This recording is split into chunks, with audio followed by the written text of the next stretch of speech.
Hi everyone, it's Ash from FPL Hints, here to discuss best free hit drafts for Double Game Week 37. As always, if you're able to like, share and subscribe, that will be greatly appreciated. And I was actually surprised to see the number of FPL managers that still have the free hit chip for Double 37.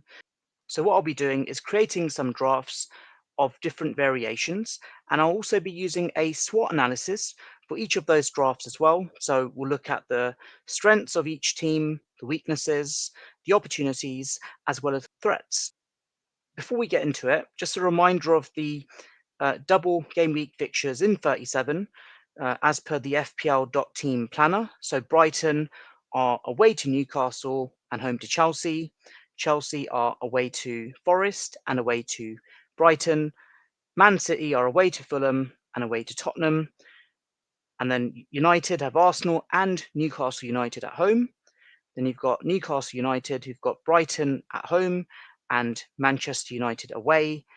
And then lastly, we've got Spurs, who've got Burnley at home and Man City away. So in terms of matches where there's still something up for grabs, well, Spurs are very unlikely to qualify for the Champions League this season. So not really much to play for them, despite the two matches at home. And they, of course, no doubt would still want to secure a Europa League spot as opposed to a Conference League spot. So in that respect, they're not on the beach, as it were. And then onto the other team we've got here, Newcastle United, who are in sixth. And again, all to play for, especially when you look at the league table and you've got Chelsea in seventh place with 54 points, Manchester United on 54 points as well. So they'd be keen to get a few more wins in between now and the end of the season to guarantee European football. And looking back at the planner and Manchester United, who we've also mentioned are in a similar position to Newcastle United, vying for that European spot. And they've got two tricky fixtures, albeit at home. And then Man City, all to play for two must-win matches, away to Fulham and away to Tottenham. So no doubt you'd expect Man City to put up a fight and go for the win in both of those games. They simply cannot lose when you've got Arsenal hot on their tails, also challenging for the title, and they need Man City to slip up. And then Chelsea with Forest away and Brighton away, as mentioned. Really, they've had a very mixed season, but I think the past 6 matches, they've only lost once and picked up 3 wins. So despite the challenging season that they've had, they no doubt would want to finish on a high. And then Brighton, if there was a team that was on the beach, as it were, it has to be them. They are currently 11th in the league, won 12, drawn 11, lost 12, and they've only won 1 in the past 6. Can't really qualify for Europe at this stage of the season. They've, of course, got that record transfer kitty with all the players that they've sold of late as well. So no doubt they might do some more buying and selling over the summer. But if there was a team on the beach from the ones that we've just discussed, Brighton would be one of those teams. So let's now go to my transfer page, and I'm going to start off by building the most safest team as I'd perceive it on a free hit, and then I'll work my way backwards to what I'd consider the most riskiest team. And again, SWOT analysis for each of those teams.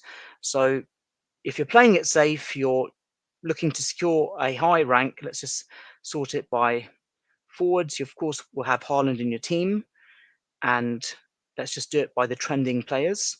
So we just nice and easy here as well. So on your free hit, you'd get Haaland in, of course. You'd have Nicholas Jackson, and you'd have Isak in a 3-4-3 formation. Coming on to the midfielders on your free hit, you'll, of course, have Gordon, you have Son, you have Foden, and let's pick Palmer as well. I was thinking of De Bruyne, but you definitely want Palmer with the form that he's in. And of course, you'd want like a dud sub midfielder. So let's just knock it down towards the 5.4 million range. It'll probably be less than that, probably be a 4.5 million midfielder. But just for the sake of an illustration, I'm going to pick Garner. Actually, I'll pick Anderson for now. Just having a quick look if he's had any cameo minutes of late as well. So he has been getting cameo minutes. I think Anderson will definitely unlock some funds. But with the way that I've got it picked right now, you probably don't really need even that midfielder. I think there'll be enough in the bank, as it were. Onto the defence. So we've got the two Man City attackers. Gvardiol has to be there. I'd also, actually, let's unselect Anderson for now. Just realised I don't want to lock myself from my Newcastle United defender. So we'll pick Dan Burn in defence. I'm going to go back into the midfield budget options. And just for now, we'll pick Garnacho as a potential sub one. If I need to unlock more funds, I'll probably go to Mainu. So back to the defenders. So I've got Porro, who I'll pick. It's a safe pick. I've got the triple up with Man City confirmed, triple up of Newcastle United. Can't really justify a triple up of like Spurs. What have they got? They got Burnley at home, then Man City. So that's something to consider there. I'm just gonna, and I've got actually Chelsea as well. Let's not forget the picks with them. They've got Nottingham Forest and Brighton, and I'm actually going to pick a Chelsea defender for now, just for illustration's sake. So Cucurella comes in. So I've got my Chelsea triple up confirmed, and I've got 17.2 million, plenty of cash in the bank with the selections at hand. So I'm going to pick goalkeepers. Can't pick Petrovic. Can't pick Dubravka, Edison. Could pick Vicario, but I'm not really sure on the form. But yeah, let's pick. Is he safe? Not really. I wouldn't really call him safe pick, but I'm going to pick Vicario just to fill the void. My other goalkeeper in this instance, I think I'm going to go. I mean, Brighton rotate their goalkeeper, so probably don't want to go there. And like, I guess I can pick Onana. There he is. And that leaves me with 6.9 million in the bank for one more defender. And that defender, who I wouldn't be starting because I've got Burn, Cucurella, Porro, and Gvardiol. So it doesn't really matter. There'll be like a bench player, and wouldn't really want to bench. I mean, you got Ben White away to United. I mean, let's just pick him just to waste the money there. So this is a relatively safe starting off draft. So coming on to my SWOT analysis. So the strengths, clearly I've got 11 double game week players, and I've got the main triple ups in the main areas. The weaknesses with the draft, of course, there's no Arsenal players, and that could be problematic with a lot of people still. A lot of FPL managers may not even have a free hit. So clearly, I'd lose out if the double game week players fail and the Arsenal players do well at Old Trafford. And then the opportunities here, the main thing here is that I've got the main triple ups, and the chances are that those that don't have a free hit might have to -4 and -8 to get this type of team. And then onto the threats. I've talked about lack of Arsenal being a weakness, but it's also a threat to the overall rank. So if you're playing to protect your rank, like I said, I've got Ben White, of course, in this team. Would I be tempted to start Ben White over Gvardiol? Nope. Cucurella? Nope. Porro or Burn? Probably not either. So that is a cause for concern, especially when you look at the overall players. This is not the most scientific way to look at it. This isn't really effective ownership, it's overall ownership. That Saliba and Gabriel, that if I haven't got an Arsenal defender and they keep a clean sheet at Old Trafford, especially after United having a terrible game against Crystal Palace on Monday night, that's going to have an impact on your overall rank. Again, no Saka, and he's owned by more than 50% of FPL managers, and he's recently picked up form. And of course, another one is Ollie Watkins. Again, no double game week. He had the European tie on Thursday, but albeit it's a tricky fixture. And of course, you've got Dom Solanke, still high owned. 1 in 5 own him, and his fixture is home to Brentford as well. So I think with this draft, it's generally safe. There's nothing outrageous about it, but let's now tweak it and just spice things up a little bit. So I'll keep Haaland for now. A no Haaland free hit draft will be for those like me who are chasing overall rank at this stage of the season. So, like I've said, an intermediate draft for me would be having some sort of Arsenal coverage. I can't really justify having like an Arsenal defender, especially when they're going to Old Trafford. But I really do want to get Saka in at the very least, even though he's not one of the like trending players, as it were. So let's change this up slightly, and I'll get rid of Gordon, and we'll get Saka in.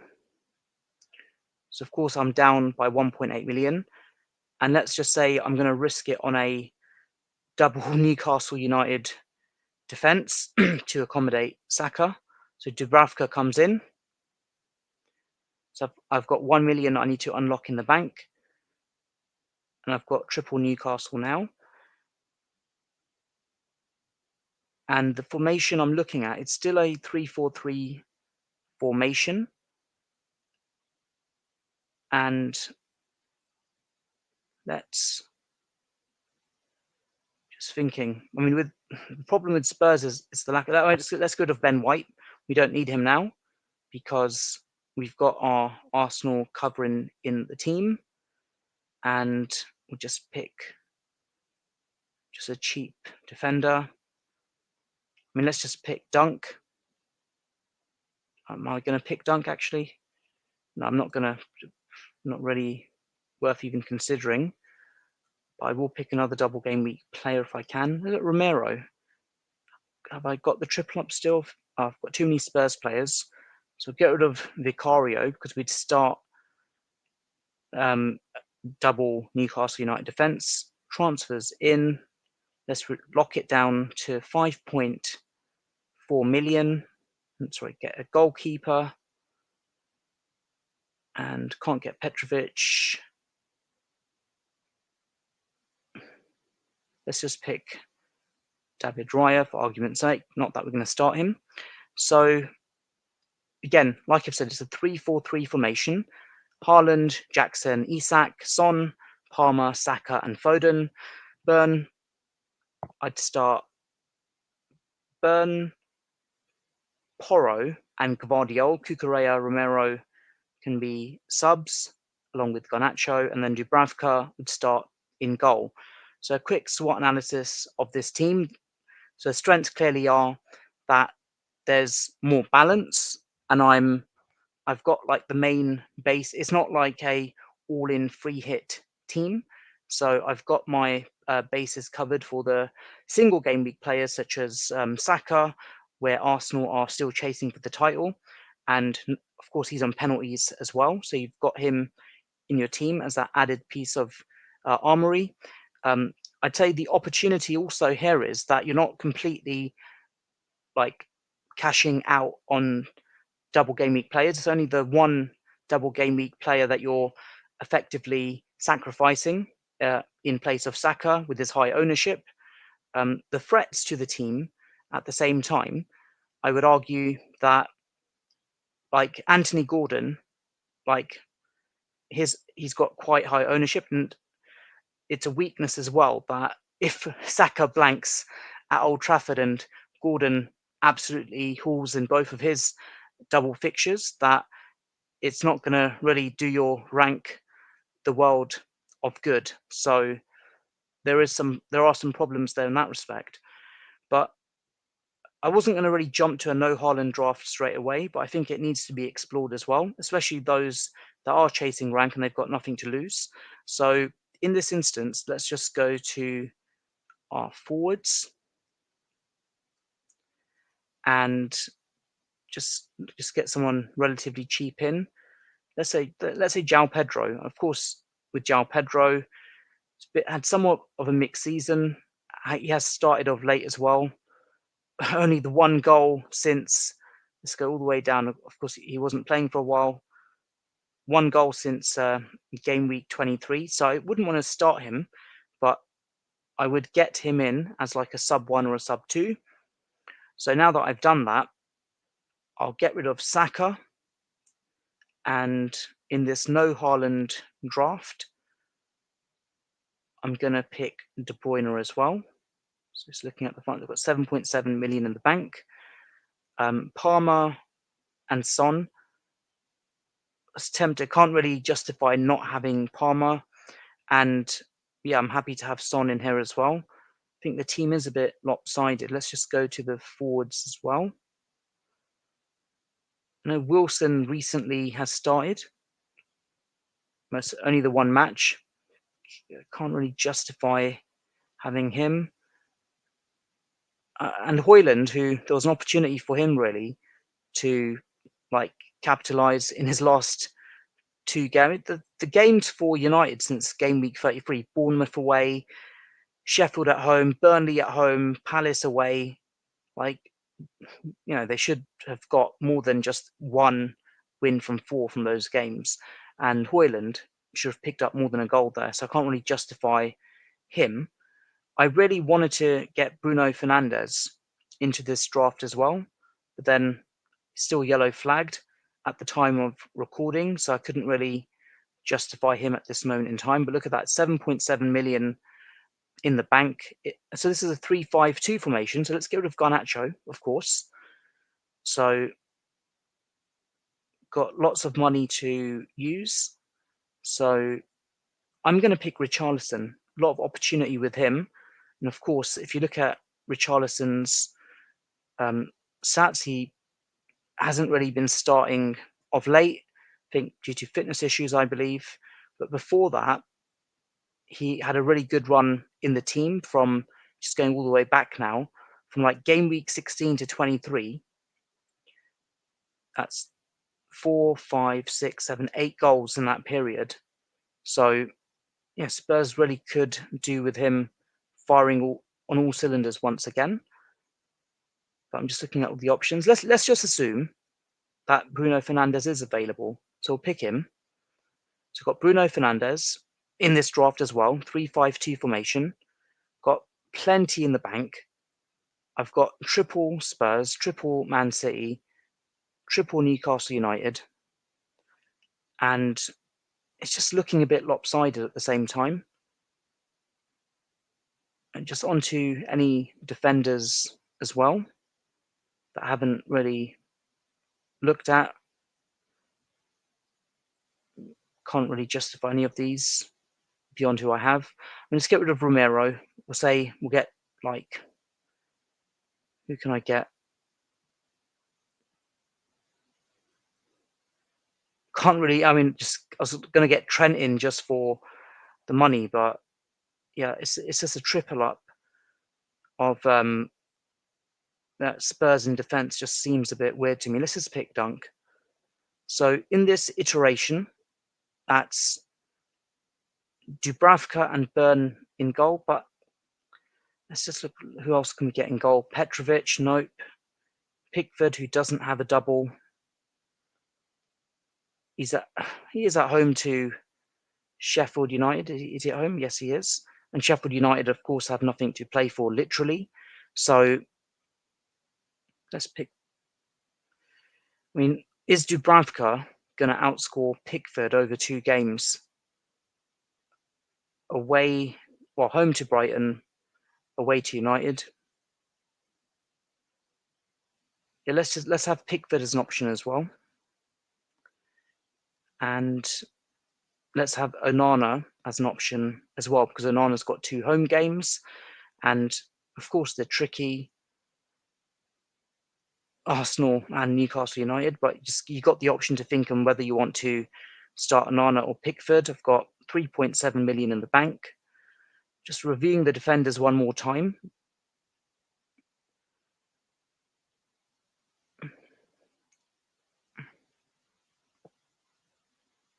Just seeing who else I could get here.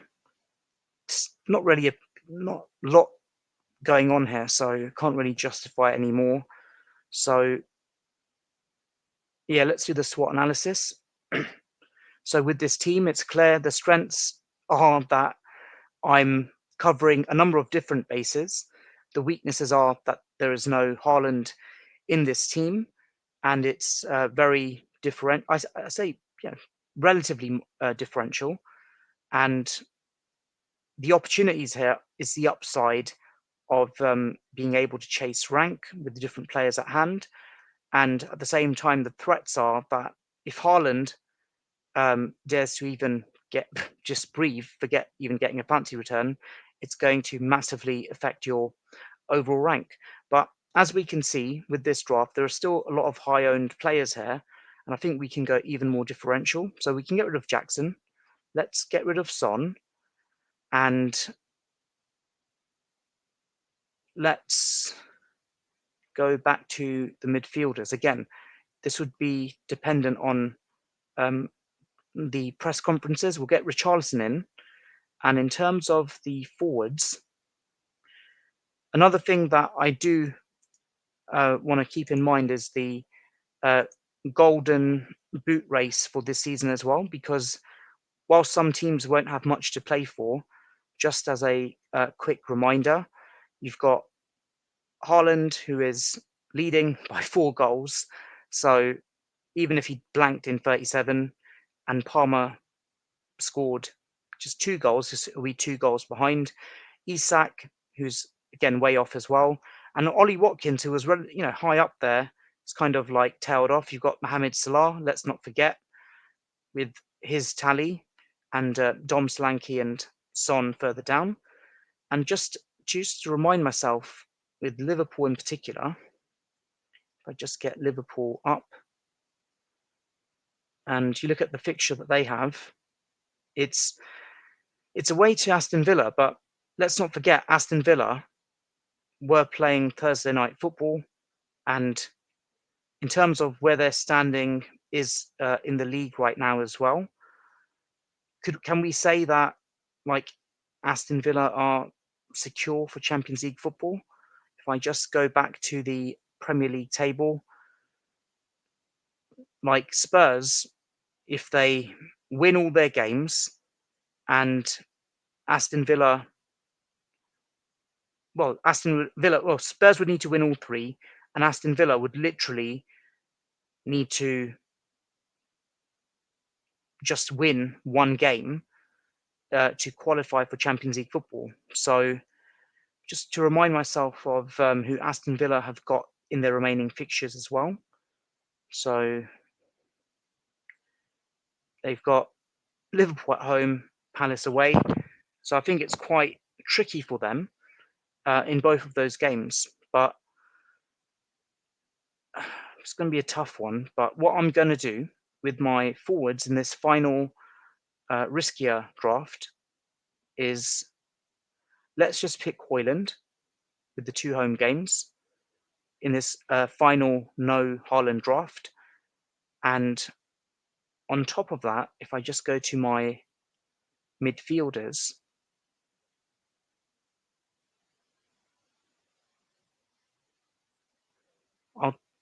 I want to keep De Bruyne and Foden. I know that it's a bit boring having both, but I'd hazard to guess that that combination of Foden, De Bruyne, and Gvardiol would be more of a differential than Foden, De Bruyne, and Haaland. So I'll keep that as it is. I think the boring thing here is that I can't really justify anything. I want to keep Palmer. I think it's really hard to look against him, albeit his next two matches are away, and he tends to do considerably better at home. So can't really change that there. But yeah, it's just the problem is that if we're so focused on this double, the risk of rotation, thankfully, won't be as bad because there are no teams left in the Champions League during the semi-final stage. There's no teams left in the Europa League from England, and also the Conference League. Well, Villa had already lost by had a sizable deficit after the first leg anyway.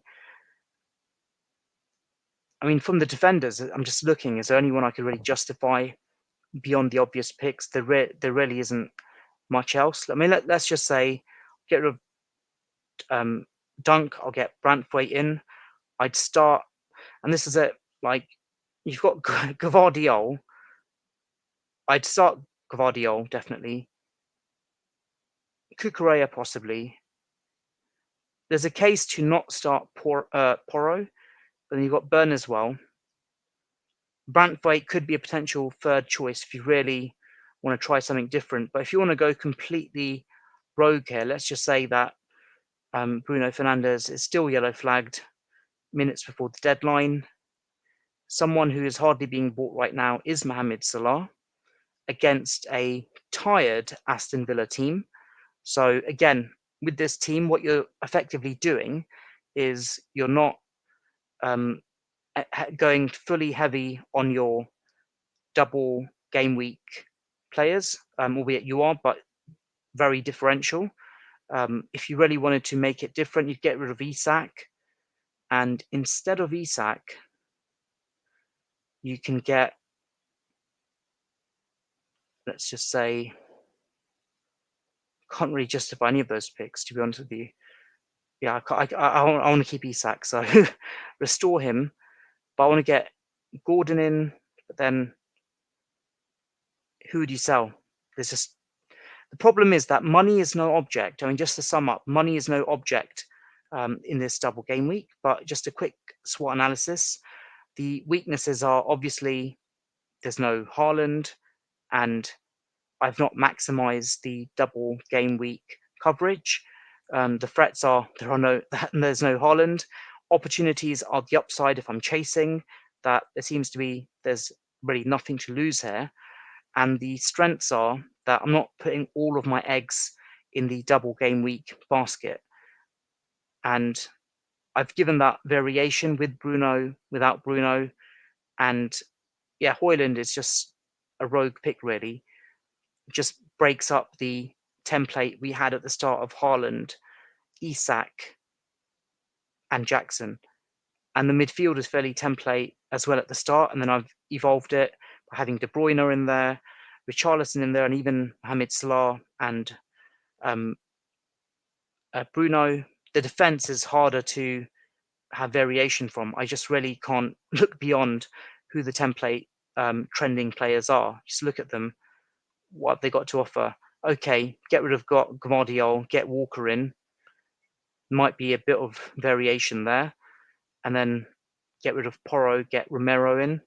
But then you'd want Porro, obviously, because of the attacking threat for what he has, albeit he's not been very consistent. So, yeah, I think there's not much else I've got to say other than the variation that I've shown in those drafts. So, yeah, there you have it. Let me know in the comments below if you've still got your free hit for 37 and how you're going to be using it. And as always, if you're able to like, share, and subscribe, that would be greatly appreciated. Take care and all the best.